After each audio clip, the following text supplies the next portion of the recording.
What's goody, people?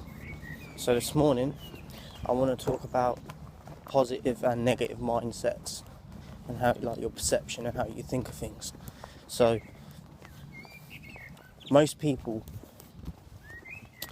when something happens, like say you're a YouTuber and you got millions of followers or subscribers or whatnot, and you put out content, and say you've got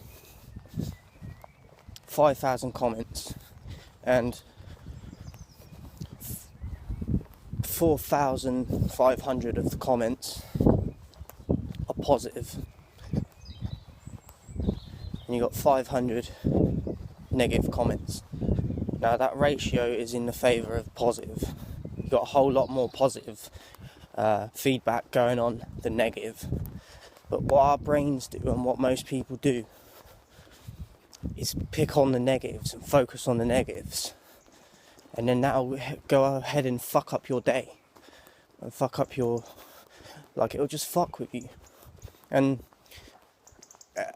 it's weird because, like I said, it's so much more in the ratio of positive, but you will look out and magnify the negatives that are in that mix. We got to stop doing that because it's hindering our health and our perception of things, and just is stopping us grow as people.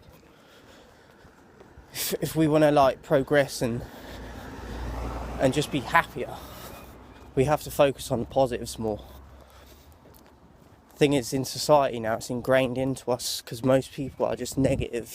Especially when you just go to your job every day, the majority of people are just negative, and to a certain degree you can get, because most people hate their job. But at the end of the day, a lot of the time being positive is a choice. Yes, there's going to be things that you have them days where you think you just want to fucking disappear because everything's just going wrong, and even though you've approached the day happy or whatnot, it's not took too long before something major's fucked up or someone's upset you. But the majority of the time it's a choice to how we react to them situations as well. So it's all about your perception and your self-talk and that voice in your head.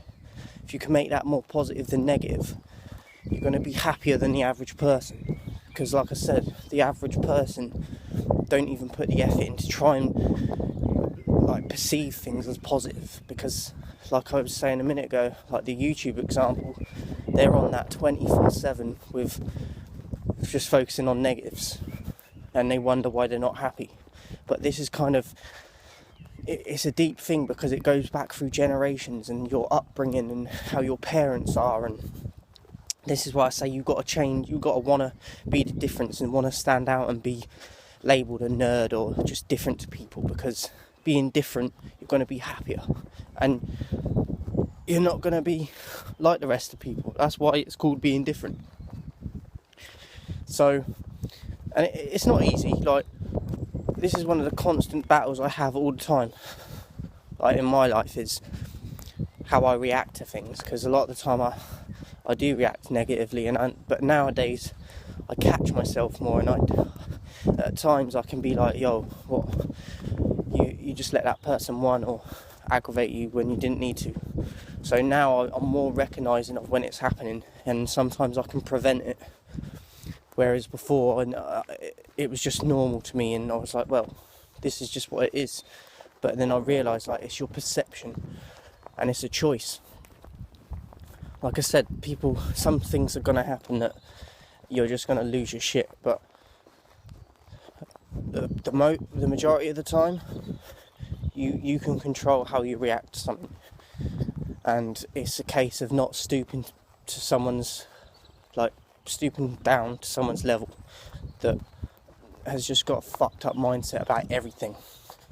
There's people I work with that are just miserable, and it's they get a kick out of moaning about anything. It's weird. It's like moaning makes them happy, and when they can bring someone else down to their level of frustration and sadness and anger, then they're even more happy.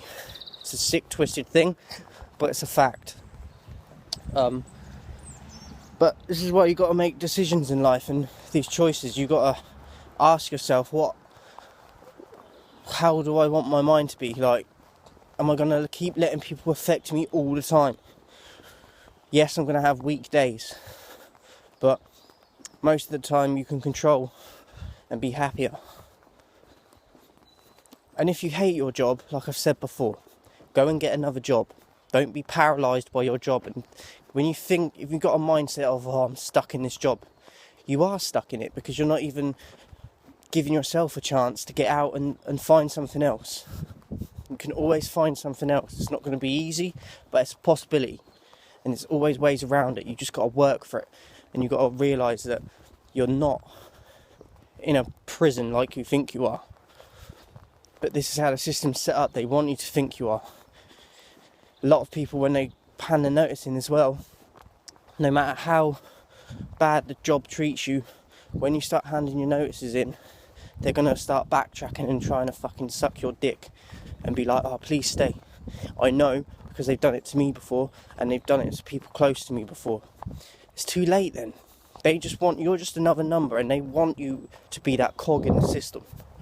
So when they try pulling that shit, don't fall for that, because if you stay, it's just going to be the same shit again.